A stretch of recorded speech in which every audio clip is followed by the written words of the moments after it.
Record.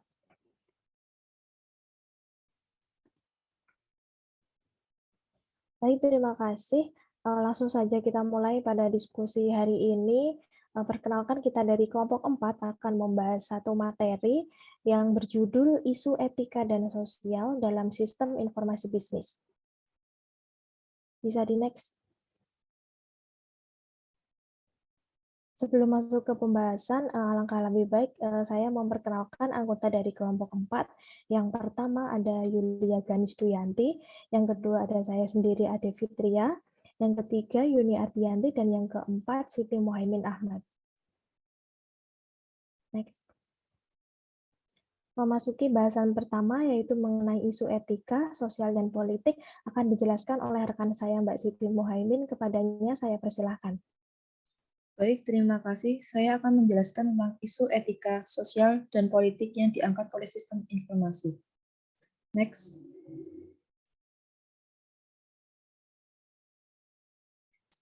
Yang pertama yaitu tentang masalah etika dan sosial yang berkaitan dengan sistem informasi. Etika mengacu pada prinsip-prinsip benar dan salahnya manusia dalam bertindak atau berperilaku. Sistem informasi memberikan dampak positif dan negatif. Sisi positif terlihat dari terciptanya peluang untuk perubahan sosial yang intens. Sisi negatifnya yaitu dapat mengancam distribusi kekuasaan, uang, hak, dan kewajiban yang ada. Contohnya, teknologi informasi berupa telepon dapat digunakan untuk mencapai kemajuan sosial seperti membantu dalam penawaran produk, tetapi juga dapat digunakan untuk melakukan tindak kejahatan dan mengancam nilai-nilai sosial yang dijunjung tinggi. Next. Kemudian ada dimensi moral dari era informasi. 5 dimensi moral dari masalah etika, sosial, dan politik adalah sebagai berikut. Yang pertama yaitu hak dan kewajiban informasi. Apakah informasi yang dimiliki individu dan organisasi sehubungan dengan diri mereka sendiri? Apa yang bisa mereka lindungi? Yang kedua, hak dan kewajiban properti. Bagaimana hak kekayaan intelektual tradisional akan dilindungi dalam masyarakat digital di mana penelusuran dan perhitungan kepemilikan sulit dilakukan dan mengabaikan hak milik seperti itu begitu mudah. Yang ketiga yaitu akuntabilitas dan kontrol.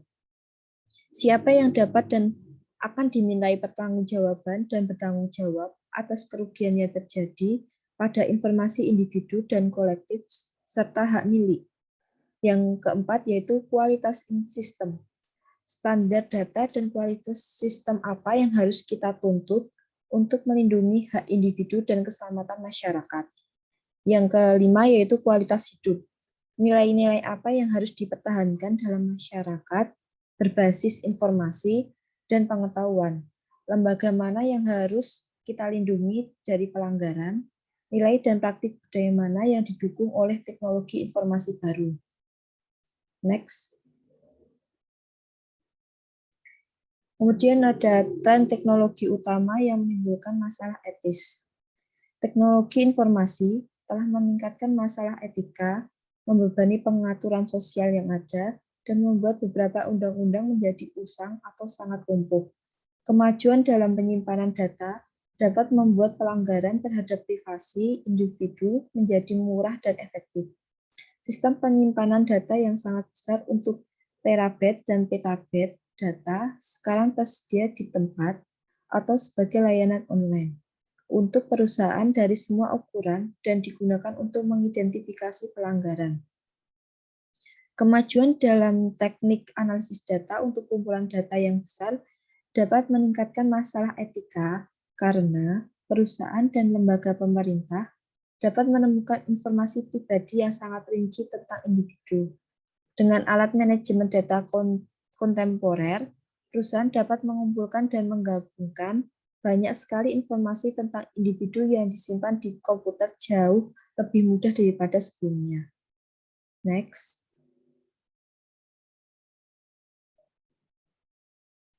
Perusahaan membeli informasi pribadi yang relevan dari sumber-sumber ini untuk membantu mereka menargetkan kampanye pemasaran mereka dengan lebih baik. Misalnya, beberapa ribu situs web paling populer mengizinkan double klik atau yang biasa dimiliki oleh Google broker periklanan internet untuk melacak aktivitas pengunjung mereka dengan imbalan pendapatan dari iklan berdasarkan informasi pengunjung yang dikumpulkan oleh DoubleClick.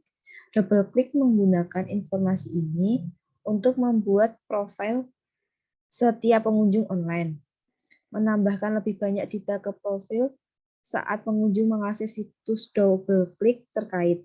Seiring waktu, DoubleClick dapat membuat dokumen terperinci tentang pengeluaran dan kebiasaan komputasi seseorang di web yang dijual kepada perusahaan untuk membantu mereka menargetkan iklan web dengan lebih tepat. Pengiklanan dapat menggabungkan informasi konsumen online dengan informasi offline, seperti pembelian kartu kredit di toko. Sebuah teknologi analisis data yang disebut Non-Obvious Relation Awareness atau NORA telah memberikan kemampuan profiling yang lebih kuat kepada pemerintah dan sektor swasta. NORA dapat mengambil informasi tentang orang-orang dari banyak sumber yang berbeda, seperti lamaran pekerjaan, catatan telepon, daftar pelanggan, dan daftar orang yang dicari, serta menghubungkan hubungan untuk menemukan koneksi yang tidak jelas yang mungkin membantu mengidentifikasi penjahat atau teroris. Teknologi ini dianggap sebagai alat yang berharga untuk keamanan di dalam negeri, tetapi memiliki implikasi privasi karena dapat memberikan gambaran rinci tentang aktivitas dan asosiasi satu individu. Next.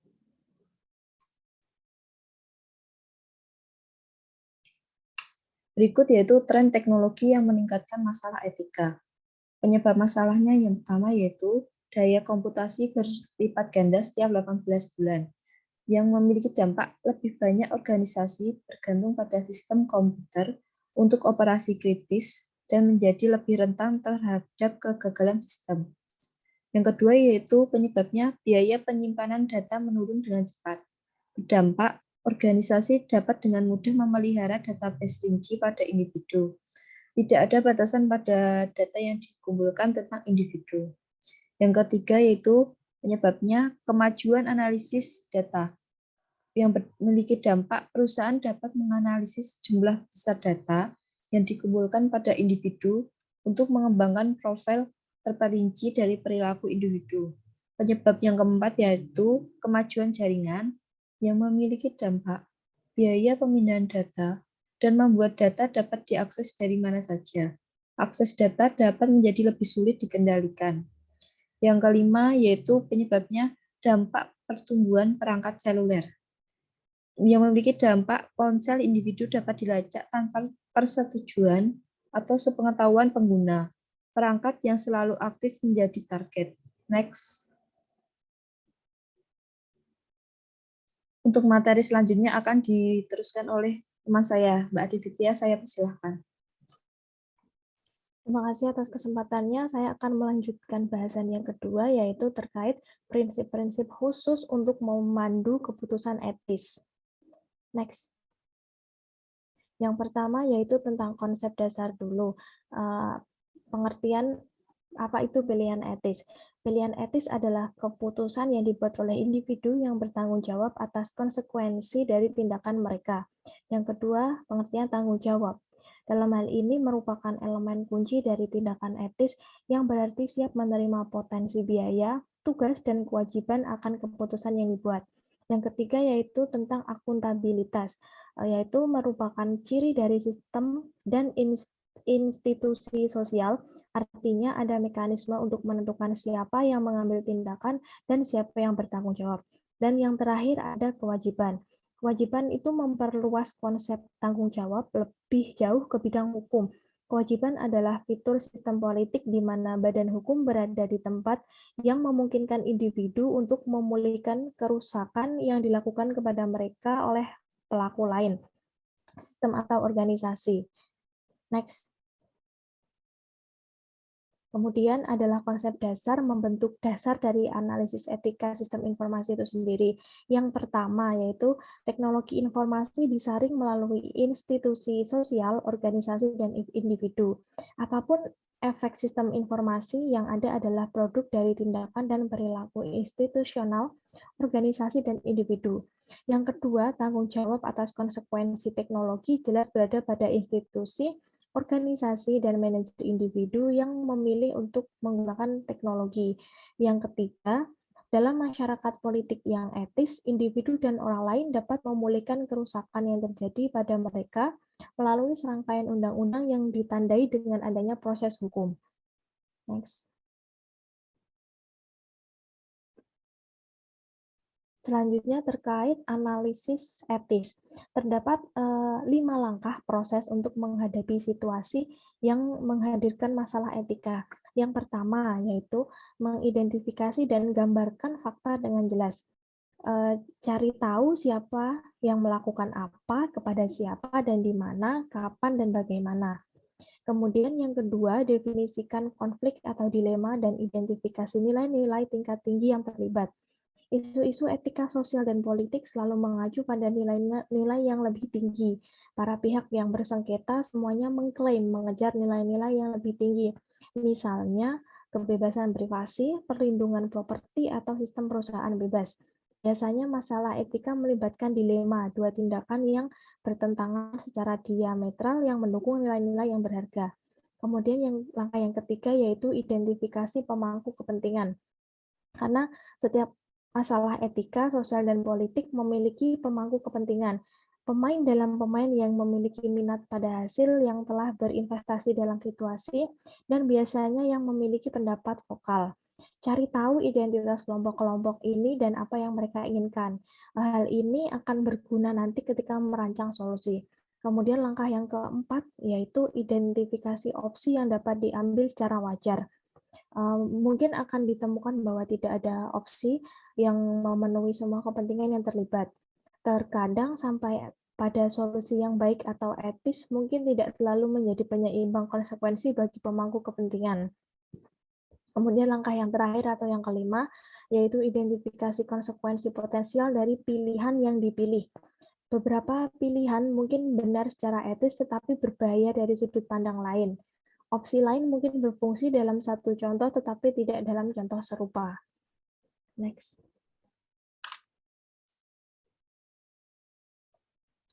Bahasan selanjutnya yaitu terkait prinsip etika dan kandidat. Beberapa prinsip ini telah mengakar, yaitu yang telah berjalan selama sepanjang sejarah.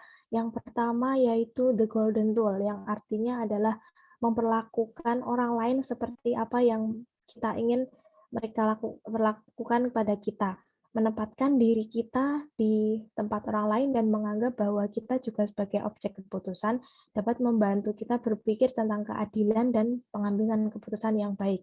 Kemudian yang kedua, jika suatu tindakan tidak tepat untuk dilakukan semua orang, maka itu tidak tepat untuk siapapun, yang disebut dengan prinsip Immanuel Kant's categorical imperative. Kemudian yang ketiga yaitu jika suatu tindakan tidak dapat dilakukan berulang-ulang, maka tindakan tersebut tidak benar sama sekali. Suatu tindakan dapat membawa perubahan kecil sekarang karena dapat diterima. Dalam bahasa sehari-hari ini bisa dinyatakan sebagai sekali mulai menuruni jalan yang licin, maka tidak akan bisa berhenti. Kembali ke yang tadi, Mbak. Kemudian yang keempat yaitu prinsip utilitarian. Mengambil tindakan yang mencapai nilai yang lebih tinggi atau lebih besar. Aturan ini adalah mengasumsikan kita dapat memprioritaskan nilai dalam urutan peringkat dan memahami konsekuensi dari berbagai tindakan. Yang kelima yaitu risk aversion principle. Artinya adalah mengambil tindakan yang menghasilkan kerugian yang paling kecil atau berpotensi menimbulkan kerugian yang paling kecil. Kemudian yang keenam, mengasumsikan bahwa hampir semua benda berwujud dan tidak berwujud itu juga dimiliki orang lain. Next. Lanjut pada kode etik profesional. Ketika sekelompok orang mengaku sebagai profesional, biasanya mereka mengambil hak dan kewajiban khusus karena klaim khusus mereka terhadap pengetahuan, kebijaksanaan, dan rasa hormat.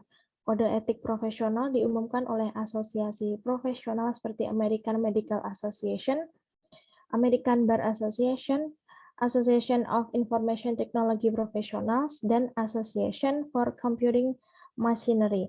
Kelompok profesional ini bertanggung jawab atas pengaturan sebagai profesi mereka dengan menentukan kualifikasi dan kompetensi. Nah, kode etik itu sendiri adalah janji para profesi untuk mengatur dirinya sendiri demi kepentingan masyarakat umum. Misalnya menghindari untuk menyakiti orang lain, menghormati hak milik termasuk pada kekayaan intelektual. Next.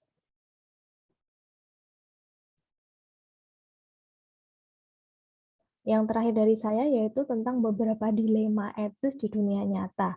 Sistem informasi telah menciptakan dilema etika baru di mana satu set kepentingan diadu dengan yang lain. Banyak perusahaan memantau apa yang dilakukan karyawan mereka di internet untuk mencegah mereka membuang-buang sumber daya perusahaan untuk kegiatan non-bisnis. Pada setiap contohnya dapat ditemukan nilai-nilai yang bersaing di tempat kerja. Dengan kelompok berjajar di kedua sisi perdebatan, analisis fakta yang cermat terkadang dapat menghasilkan solusi kompromi yang dapat diterima oleh kedua pihak. Next. Untuk bahasan selanjutnya akan disampaikan oleh rekan saya, Mbak Yulia. Baik, terima kasih atas kesempatannya. Di sini saya akan membahas mengenai dimensi moral sistem informasi.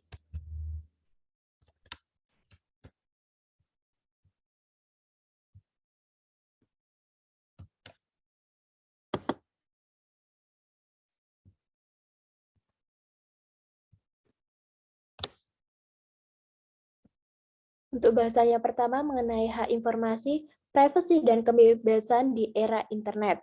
Privasi adalah tuntutan individu untuk dibiarkan sendiri, bebas dari pengawasan atau campur tangan dari individu atau organisasi, termasuk negara lain. Teknologi dan sistem informasi mengancam klaim individu atas privasi dengan membuat pelanggaran privasi menjadi murah, menguntungkan, dan efektif. Kemudian, FIP atau File Information Practice adalah seperangkat prinsip yang mengatur pengumpulan dan penggunaan informasi tentang individu. Prinsip-prinsip FIP didasarkan pada gagasan tentang kepentingan bersama antara pemegang rekor dan individu. Individu tersebut memiliki minat untuk terlibat dalam suatu transaksi dan pemegang catatan biasanya sebuah badan usaha atau pemerintah yang memerlukan informasi tentang individu tersebut untuk mendukung transaksi tersebut. Setelah informasi dikumpulkan, individu tersebut mempertahankan minatnya pada catatan tersebut, dan catatan tersebut tidak boleh digunakan untuk mendukung aktivitas lain tanpa persetujuan individu tersebut. Kemudian mengenai petunjuk Eropa tentang pelindungan data. Di Eropa, pelindungan privasi jauh lebih kuat daripada di Amerika Serikat. Tidak seperti Amerika Serikat, negara-negara Eropa tidak mengizinkan bisnis menggunakan informasi pengenal pribadi tanpa persetujuan konsumen sebelumnya. Pada tahun 1998, petunjuk perlindungan data Komisi Eropa mulai berlaku mewajibkan perusahaan di negara-negara European Union untuk memberitahu orang-orang ketika mereka mengumpulkan informasi tentang mereka dan mengungkapkan bagaimana informasi itu akan disimpan dan digunakan. Pelanggan harus menyediakan penjelasan dan persetujuan sebelum perusahaan manapun dapat secara legal menggunakan data tentang mereka, dan mereka memiliki hak untuk mengakses informasi tersebut, memperbaikinya, dan meminta agar tidak ada data lebih lanjut yang dikumpulkan. Masing-masing negara anggota EU menerjemahkan prinsip-prinsip ini ke dalam undang-undang mereka sendiri dan melarang transfer data pribadi ke negara-negara seperti Amerika Serikat yang tidak memiliki peraturan perlindungan privasi serupa. Kemudian mengenai tantangan internet terhadap privasi ada 3, yaitu cookies, web beacon, atau bug, dan spyware. Yang pertama mengenai cookies. Cookies adalah file teks kecil yang disimpan di hard drive komputer saat pengguna mengunjungi situs web. Cookies mengidentifikasi perangkat lunak browser web, Cookies mengidentifikasi perangkat lunak, browser web, pengunjung, dan melacak kunjungan ke situs web. Kemudian web beacon atau bug adalah program perangkat lunak kecil yang mencatat clickstream online pengguna, melaporkan data kepada siapapun yang memiliki file pelacakan yang tidak terlihat dalam pesan email dan halaman web untuk memantau perilaku pengguna yang mengunjungi situs web atau mengirim email. Web beacon ditempatkan di situs web populer oleh perusahaan pihak ketiga yang membayar situs web tersebut dengan biaya untuk mengakses audiens. Kemudian tantangan yang ketiga adalah spyware, di mana diam-diam dapat menginstal sendiri di komputer pengguna internet dengan membonceng aplikasi yang lebih besar. Setelah diinstal, spyware memanggil situs web untuk mengirim iklan spanduk dan materi lain yang tidak diminta kepada pengguna dan dapat melaporkan pergerakan pengguna di internet ke komputer lain. Kemudian mengenai solusi teknis. Solusi teknis, di selain undang-undang ada beberapa teknologi yang dapat melindungi privasi pengguna selama interaksi dengan situs web. Banyak alat yang digunakan untuk mengenkripsi email, untuk membuat email, untuk mencegah komputer klien menerima cookie, atau untuk mendeteksi dan menghilangkan spyware. Sebagian besar solusi teknis telah gagal melindungi pengguna agar tidak dilacak saat mereka berpindah dari satu situs ke situs lainnya. Banyak browser memiliki opsi do not track, atau jangan dilacak, di mana browser akan mengirim permintaan ke situs web yang meminta perilaku pengguna agar tidak dilacak. Tetapi situs web tidak berkewajiban untuk memenuhi permintaan. Tidak ada perjanjian industri periklanan online tentang bagaimana menanggapi permintaan do not track atau jangan dilacak. Perangkat lunak atau aplikasi enkripsi browser pribadi di perangkat seluler memberikan konsumen peluang yang kuat untuk merahasiakan pesan. Kemudian mengenai hak milik kekayaan intelektual. Kekayaan intelektual merupakan harta tidak berwujud yang diciptakan oleh individu atau perusahaan. Sistem informasi telah mempersulit perlindungan terhadap kekayaan intelektual karena informasi yang bisa diakses dan dapat dengan mudah disalin atau didistribusikan melalui jaringan. Kemudian macam-macam kekayaan intelektual. Yang pertama ada rahasia dagang. Karya intelektual atau produk milik bisnis bukan dalam domain publik. Undang-undang rahasia dagang melindungi ide-ide aktual dalam sebuah produk kerja, bukan hanya manifestasinya. Kemudian ada hak cipta. Hibah menurut undang-undang yang melindungi pencipta kekayaan intelektual agar karyanya tidak disalin oleh orang lain untuk tujuan apapun selama hidup pencipta ditambah 70 tahun setelah kematian pencipta. Kemudian ada paten. Paten memberikan pemilik monopoli eksklusif atas ide-ide di balik sebuah penemuan selama 20 tahun. Kemudian mengenai tantangan terhadap hak kekayaan intelektual. Teknologi informasi kontemporer, terutama perangkat lunak, menimbulkan tantangan berat bagi kekayaan intelektual yang ada dan oleh karena itu menciptakan masalah etika, sosial, dan politik yang signifikan. Media digital berbeda dengan buku, majalah, dan media lainnya dalam hal kemudahan replikasi, kemudahan transmisi, kemudahan perubahan, kekompakan, memudahkan pencurian, dan kesulitan dalam membangun keunikan. Jaringan digital termasuk internet telah membuatnya semakin sulit untuk melindungi kekayaan intelektual. Sebelum penggunaan jaringan secara luas, salinan perangkat lunak buku, artikel majalah, atau film harus disimpan di media fisik seperti kertas, disk komputer, atau kaset video, menciptakan beberapa rintangan untuk distribusi. Dengan menggunakan jaringan, informasi dapat direproduksi dan didistribusikan secara lebih luas. Kemudian akan dijelaskan oleh rekan saya, Mbak Niar. Kepada Mbak Niar, dipersilakan. Baik, akan saya lanjutkan mengenai sistem informasi mempengaruhi undang-undang untuk menetapkan akuntabilitas dan kewajiban serta kualitas kehidupan sehari-hari. Next.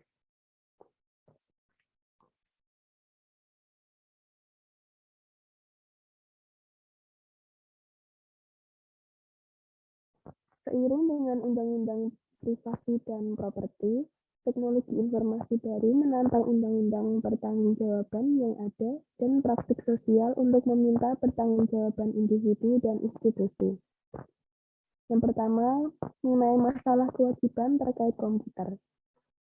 Pada akhir 2013, peretas memperoleh kartu kredit, kartu debit, dan informasi pribadi tambahan tentang 70 hingga 110 juta pelanggan. Target, salah satu pengejar Amerika Serikat terbesar, mengatakan telah menghabiskan lebih dari 60 juta dolar untuk memperkuat sistemnya. Pada tahun 2015, target setuju untuk membayar 10 juta dolar kepada pelanggan dan 19 juta dolar kepada Mastercard. Itu telah membayar harga yang lebih besar melalui hilangnya penjualan dan kepercayaan. Di luar manajer TI, sejauh perangkat lunak komputer adalah bagian dari mesin, dan mesin itu melukai seseorang secara fisik atau ekonomi, produsen perangkat lunak dan operator dapat dimintai pertanggungjawaban atas kerusakan. Pengadilan berhati-hati dalam meminta pertanggungjawaban pembuat perangkat lunak. Next.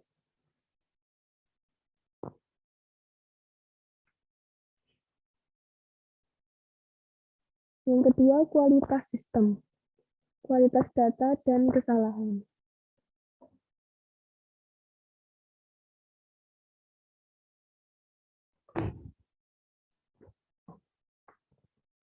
Mohon maaf ada sedikit kendala.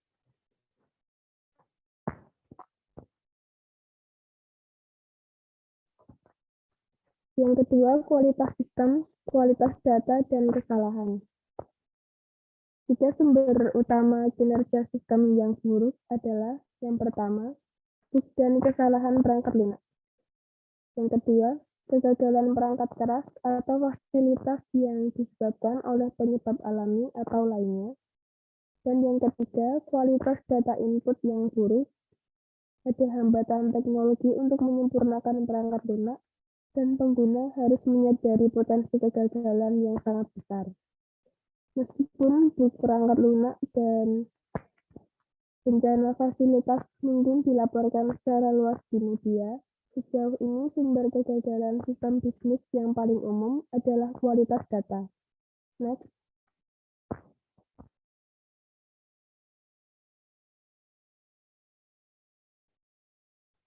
Kualitas hidup, ekuitas, akses, dan batas. Biaya sosial negatif dari pengenalan teknologi dan sistem informasi mulai meningkat seiring dengan kekuatan teknologi. Banyak dari konsekuensi sosial negatif ini bukanlah pelanggaran hak individu atau kejahatan properti. Namun demikian, mereka bisa sangat berbahaya bagi individu, masyarakat, dan institusi politik. Terdapat beberapa konsekuensi sosial negatif dari sistem dengan mempertimbangkan tanggapan individu, sosial, dan politik. Yaitu, yang pertama menyeimbangkan kekuatan pusat versus pinggiran. Ketakutan awal era komputer adalah bahwa komputer mainframe besar yang terpusat akan memusatkan kekuasaan di ibu kota negara, menghasilkan masyarakat Big Brother, seperti yang disarankan dalam novel George Orwell tahun 84. Pergeseran menuju komputasi client server yang sangat terdesentralisasi, ditambah dengan ideologi pemberdayaan pengguna Twitter dan media sosial, dan desentralisasi pengambilan keputusan ke tingkat organisasi yang lebih rendah, hingga saat ini mengurangi ketakutan akan sentralisasi kekuasaan di lembaga pemerintah. Namun, banyak dari pemberdayaan yang dijelaskan dalam majalah bisnis populer adalah hal yang sepele. Yang kedua, kecepatan perubahan, mengurangi waktu respons terhadap kompetisi. Sistem informasi telah membantu menciptakan pasar nasional dan internasional yang jauh lebih efisien. Pasar global yang bergerak cepat saat ini telah mengurangi penyangga sosial normal yang memungkinkan bisnis bertahun-tahun untuk menyesuaikan diri dengan persaingan. Yang ketiga, mempertahankan batas keluarga, pekerjaan, dan kenyamanan. Batas-batas tradisional yang memisahkan pekerjaan dari keluarga dan rekreasi ini telah melemah. Munculnya sistem informasi ditambah dengan pertumbuhan pekerjaan pengetahuan, berarti semakin banyak orang yang bekerja ketika mereka akan bermain atau berkomunikasi dengan keluarga dan teman. Waktu senggang yang dihabiskan di depan komputer mengancam hubungan sosial yang erat ini. Penggunaan internet dan telepon seluler yang ekstensif, bahkan untuk tujuan hiburan atau rekreasi, membuat orang menjauh dari keluarga dan teman-teman mereka yang dapat menyebabkan cyberbullying. Yang keempat, ketergantungan dan kerentanan. Saat ini, bisnis, pemerintah, sekolah, dan asosiasi swasta kita seperti gereja sangat bergantung pada sistem informasi dan oleh karena itu sangat rentan jika sistem ini gagal. Tidak adanya standar dan kekritisan beberapa aplikasi sistem mungkin akan menimbulkan tuntutan untuk standar nasional dan mungkin pengawasan peraturan.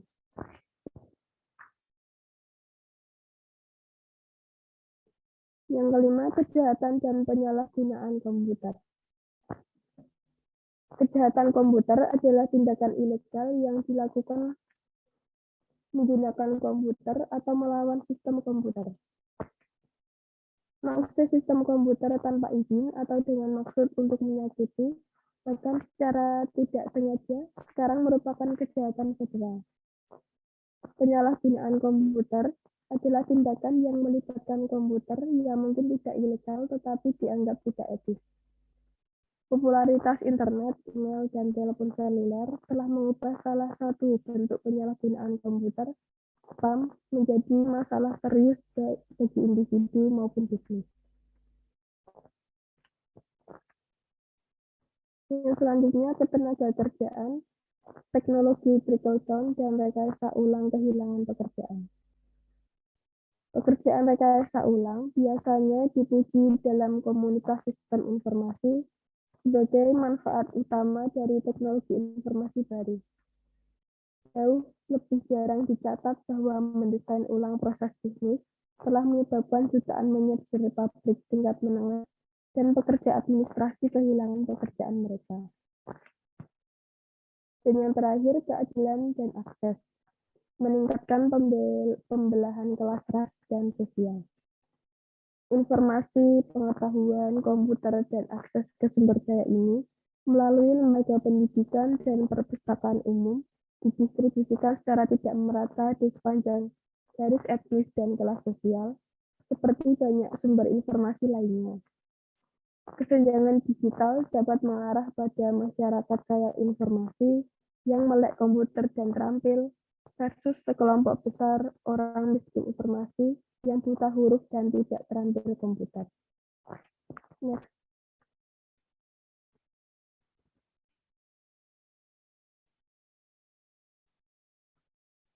Yang selanjutnya adalah risiko kesehatan, RSI, CVS, dan penurunan kognitif. Penyakit akibat kerja yang umum saat ini adalah cedera stres berulang, atau RSI. RSI terjadi ketika kelompok otot dipaksa melalui tindakan berulang dengan beban berdampak tinggi atau puluhan ribu pengulangan di bawah beban berdampak rendah. Jenis RSI terkait komputer yang paling umum adalah sindrom terowongan karpal atau CTS, di mana tekanan pada saraf median melalui struktur tulang pergelangan tangan yang disebut terowongan karpal menghasilkan rasa sakit. Gejala CTS termasuk mati rasa, nyeri tembak, ketidakmampuan untuk mengendam objek, dan kesemutan. Dudukan monitor yang tepat dan sandaran kaki semuanya berkontribusi pada postur yang tepat dan pengurangan RSI. Sindrom penglihatan komputer atau CVS mengacu pada kondisi kelelahan mata yang terkait dengan penggunaan layar tampilan di komputer desktop, laptop, e-reader, smartphone, dan video game genggam. Gejalanya yang biasanya bersifat sementara, termasuk sakit kepala, penglihatan kabur, dan mata kering, serta iritasi. Teknologi komputer dapat merusak fungsi kognitif atau setidaknya mengubah cara kita berpikir dan memecahkan masalah. Komputer telah menjadi bagian dari kehidupan kita secara pribadi maupun sosial, budaya, dan politik. Next.